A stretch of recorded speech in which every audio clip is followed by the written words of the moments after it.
Students کو لکھوائی ہے اس کتاب کے بارے میں یہ ہے.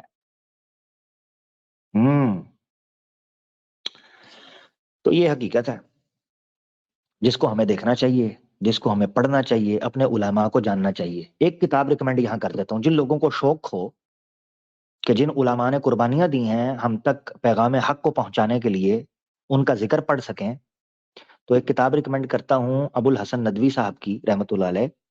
ان کی کتاب ہے تاریخ دعوت و عزیمت. دعوت و عزیمت آپ کتاب پڑھیں گے تو اس میں تقریباً 6-7 جلدوں کے اندر انہوں نے نقشہ کھینچا ہے، اور انہوں نے بتایا ہے کہ یہ کتاب لکھنے کے پیچھے مقصد یہ تھا کہ امت مسلمہ کو پتا چلے کہ آپ کسی زمانے میں، کسی صدی میں بھی یتیم نہیں رہے. ہاں، آپ کا علمی دیوالیہ نہیں ہوا. یہ ہے امت مسلمہ کا خاصہ. ورنہ عیسائیوں کے ساتھ کیا ہوا ہے؟ سینکڑوں صدیاں گزر گئی ہیں، کتاب ہی نہیں ملی. کہاں بخت نصر نے اجاڑا، ہیکل سلیمانی تباہ کیا، بائبل غائب، اور بائبل غائب ہو گئی، کتابیں غائب ہو گئیں. کہاں جا کے 500-600 سال کے بعد جا کر دوبارہ لکھنے کا موقع ملا. ہندوازم پر آ جائیں، 600 سال کے گیپ ہیں، پتہ ہی نہیں ہے کہ سنت کہاں سے جڑی ہے. نہ مندروں کا پتا، نہ مورتیوں کا پتا، نہ اپنے دھرم کی کتابوں کا پتا. چین ٹوٹ گئی.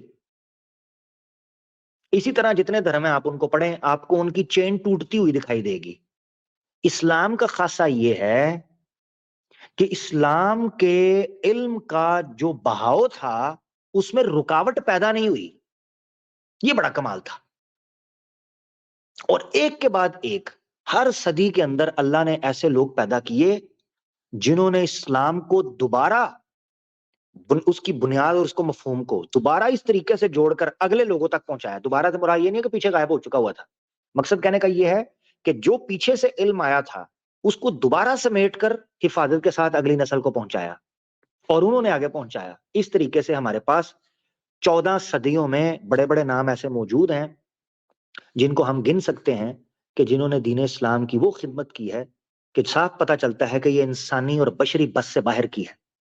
حقیقت ہے. خیر، اللہ تعالیٰ حفاظت فرمائے ان علماء پر، اللہ تعالیٰ ان کی حفاظت فرمائے، ان پر اپنی رحمت فرمائے، اور اللہ تعالیٰ